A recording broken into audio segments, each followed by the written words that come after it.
Sorry audio পাচ্ছে না, 1 minute.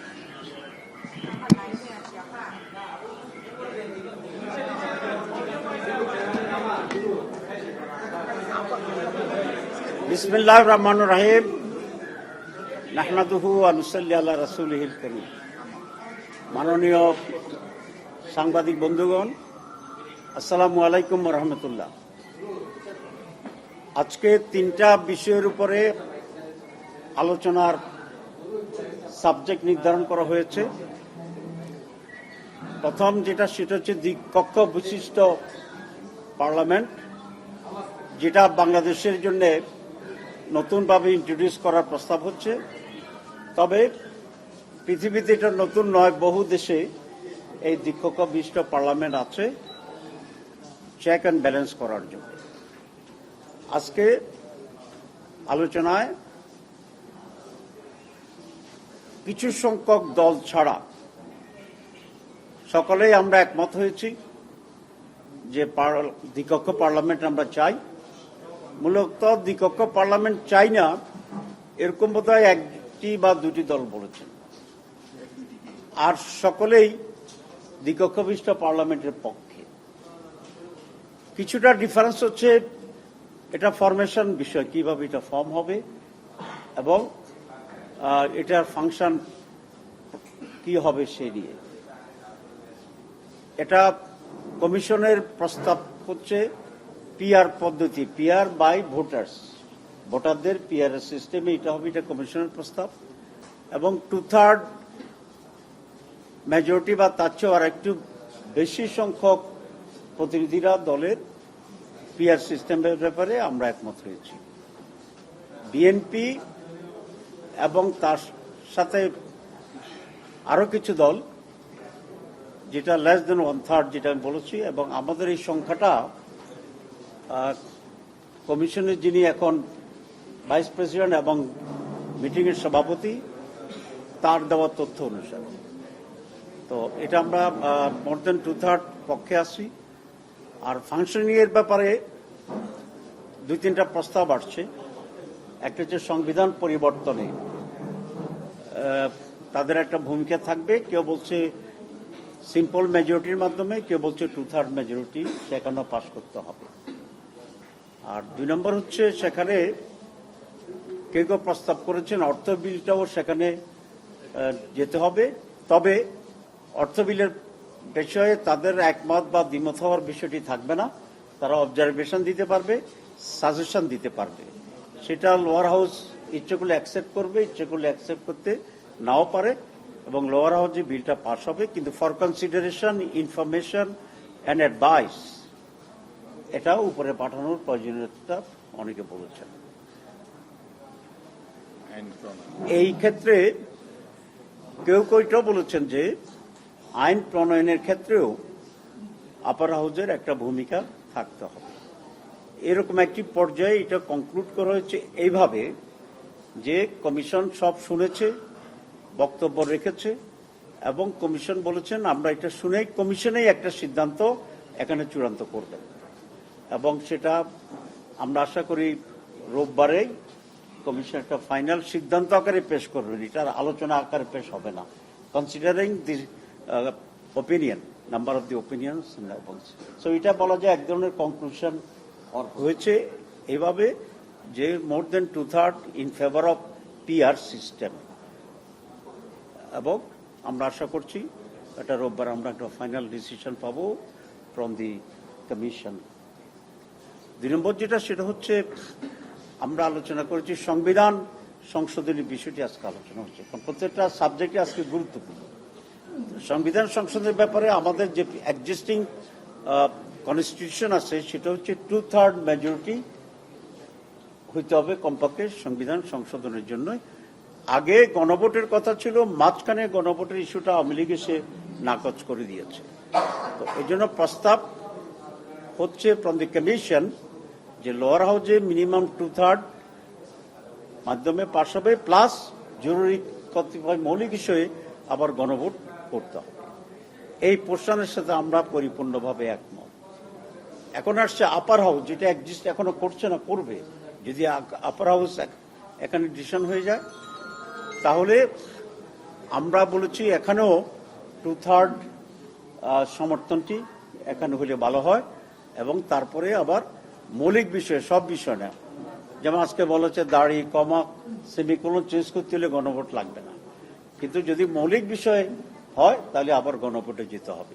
এখানে মূল প্রিন্সিপালটা হচ্ছে সংবিধান সংশোধনটাকে একটু কঠিন করে দেওয়া। আমরা আগে দেখেছি যে কোন দল সংবিধান সংশোধনটাকেও একটু ইচ্ছা মতো তারা করতে পারছে। যে প্রশ্নটা আসছিল তাহলে সরকারি দল তো এটা করতে পারবে না, আমরা এটা চাই না করতে দিতে। একটি মাত্র দল সংবিধান সংশোধন করে ফেলবে, এটা আমরা চাই না। আমরা যেটা চাই, যারাই ক্ষমতা আসে মেজরিটি দল প্লাস অন্যান্য যে দলগুলো আছে, রাষ্ট্রের প্রয়োজনে তো সকলেই এখানে একমত। সুতরাং রাষ্ট্রের প্রয়োজনে সংবিধান সংশোধন হোক, এটা হচ্ছে আমাদের মূল principal, not for one party, for party in the power, এবং সেটা অনেক সময় পার্টি ইন্টারেস্টে যাতে না হয়। সেই জন্য থিম অ্যান্ড প্রিন্সিপাল আইডিয়া হচ্ছে কনস্টিটিউশন চেঞ্জ করাটাই একটু ডিফিকাল্ট করা, যাতে রাষ্ট্রের প্রয়োজনে এটা হয় এবং সকলে সেখানে ঐক্যমত্য পোষণ করে। সুতরাং আমাদের স্ট্যান্ডিংটা আমি আবার রিপিট করে দিচ্ছি। ফার্স্ট অফ অল, লোয়ার হাউসে 2/3 অব দি পার্লামেন্টের মেম্বার, এটা অলরেডি কনস্টিটিউশন আছে। কনস্টিটিউশন থেকে গণভোটটাকে মাইনাস করেছিল, এটা আবার ইনক্লুড করার আমরা পক্ষে। 2/3 অ্যাগেইন ফর দি মৌলিক বিষয়ে গণভোট। আর আপার হাউস যখন হবে, আপার হাউসে আমরা চাই 2/3 সাপোর্ট নিয়েই এটা হবে, এবং যেহেতু গণভোট একবার এসে গেছে তাহলে ওই একটাই এখানে কভার করবে, আর নতুন করে মেনশন করার দরকার নাই। 3 নম্বর যেটা, সেটা হচ্ছে নারী আসনের ব্যাপার। আমরা গতকাল আপনাদেরকে বলেছিলাম যে নারী আসন 100তে উন্নীত হোক, এ ব্যাপারে বাংলাদেশ জামাত ইসলামী একমত। প্রক্রিয়ার ব্যাপারে আমাদের ডিফারেন্স আছে। আমরা বলেছি নারী আসনটাতে এবং নারীরাই ভোট দিয়ে হবে, এরকম একটা প্রস্তাব আছে। আমরা বলেছি আমরা একমত আছি, তবে এটা পিআর পদ্ধতিতে, প্রপোর্শনাল রিপ্রেজেন্টেটিভ পদ্ধতিতে যদি হয়, তাহলে এখানে তাদের জন্য এটা সহজতর হবে এবং ভোটার যারা আছে তাদের জন্য সহজতর হবে। সুতরাং আমরা স্ট্যান্ডিং আছি, এটা আলোচনা হয়নি, বিরতির পরে হয়তো সে বিষয়ে আলোচনা হইতে পারে। আমরা আমাদের মতের সাথে একমত আছি। শুধু আমরা নই, আর অনেকগুলো দলেই চাচ্ছে নারী 100 আসন plus PR system. Thank you very much. এখানে আছে সেই পর্যায়ে এই যে দ্বিকক্ষ বিশিষ্ট সংসদ আসলে কি হবে কিনা শেষ পর্যন্ত?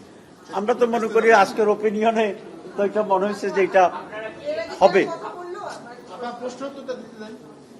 আমরা আশাবাদী হবে। না, কারণ একমত তো হচ্ছেন না, কারণ কিভাবে হবে, পিআর পদ্ধতিতে হবে নাকি আগের পিআর পদ্ধতিতে না আগের পদ্ধতিতে? আগের পদ্ধতি মানে আগে তো ছিল না, সংসদ মেম্বারদের ভোটে হবে। সেক্ষেত্রে অনেক যুক্তি নেগেট করা হয়েছে যে তাইলে আপার হাউসের মানে কি, এটাই তো আবার ডাবলিং, এটাই রেপ্লিকা, এটাই সেম রিপ্রেজেন্টেশন, এটাই সেম সেন্টিমেন্ট, এটাই সেম ডিসিশন। তো তাহলে যদি সব সেম হয়, তাহলে দরকার কি, এটা আমি বলতে চাই না। তাহলে নো ইফেক্টিভ চেঞ্জ। এই জন্য মোর দেন 2/3 রাজি হয়েছে পিআরে, আমরা আশা করি হবে। আরেকটা মৌলিক কথা বলি, আপনার যে মৌলিক প্রশ্নটা করেছেন, ঐকমত্য মানে যদি এই হয় 100 ভাগ 99 ভাগ নয়, তাহলে এই ঐকমত্য এত পার্টির ভিতরে হওয়া সম্ভব না।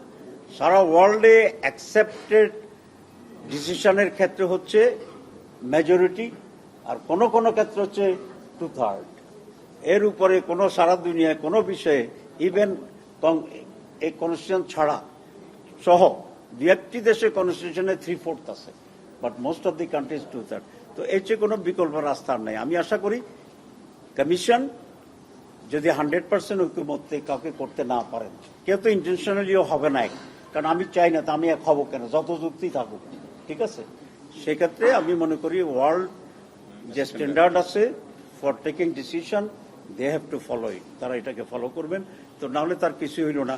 আমাদেরকে একজন নাকি বলছিল খাওয়া দাওয়া ছাড়া কিছু নেই, তো এটা হবে। কিন্তু আমরা যে সময়টা দিলাম প্রতিদিন 5 ঘন্টা 6 ঘন্টা, আপনারা, আমি তো বলছি আমি এতিমের মতো দাঁড়ায় থাকি লাইনে চান্স পাওয়ার জন্য, তা আপনারা বলছেন যে না এতিম না, তা আমি এটা বলতে পারি তীর্থের কাকের মতো যে আপনারা অপেক্ষা করেন, কারণ আপনাদেরকে এতিম বলার সাহস কি আমার আছে? তো এই সবই তো ভেস্তে চলে যায়। কিন্তু বাংলাদেশ কি চায়? বাংলাদেশ আসলেই একটা কোয়ালিটেটিভ পরিবর্তন চায়, একটা চেঞ্জ চায়, এবং এমন একটি সিস্টেমকে আমরা আনতে চাই যেটা আমরা বারবারই সহজ করে বলি ফেসিবাদ যেন ফিরে না আসে। তো ফেসিবাদ ফিরে না আসতে আসলে যেসব ফাঁকগুলো আছে, তারপরে ছিদ্র আছে, ছিদ্রকে তো আপনার বন্ধ করতে হবে। আপনি যদি ছিদ্র ছোটও রাখেন, এই ছোট ছিদ্র অনেক সময় বড় হয়ে যায় না? তো সেই জন্য আমি মিটিংও বলেছিলাম যে এখানে দোঁড়া সাপও ঢুকতে পারে, বিষধর সাপও ঢুকতে পারে, সুতরাং ছিদ্র রাখা যাবে না। And we have been trying for that. আপনারা কোঅপারেট করছেন, এইভাবে যে মানুষকে জানাচ্ছেন আপনারা, there is a psychological pressure, যারা এই সংস্কারের বিরুদ্ধে থাকবে তাদের জন্য আমাদের ভাইরা অপেক্ষা করছে। আমি জি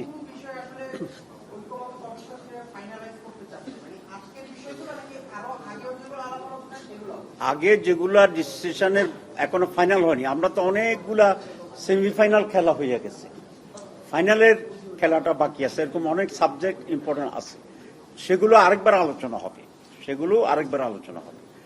যে বিষয়ে আমি বলেছি আফার হাউস, নারী, এগুলো কিন্তু আলোচনা হয়েছে, এখন এটাকে ফাইনাল স্টেজে।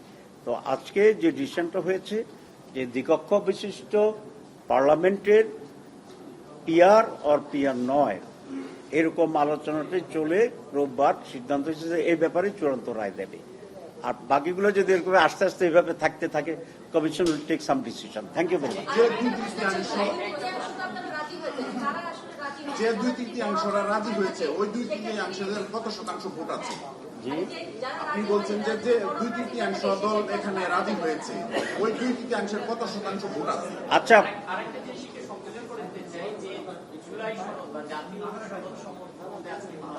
না, জাতীয় সনদ সম্পর্কে আলোচনা হয় নাই, কারণ এ সমস্ত সংস্কারটা ফাইনাল হলেই তো এগুলো ইনক্লুড করে জাতীয় সনদ হবে। ঠিক আছে, এটা হয়নি।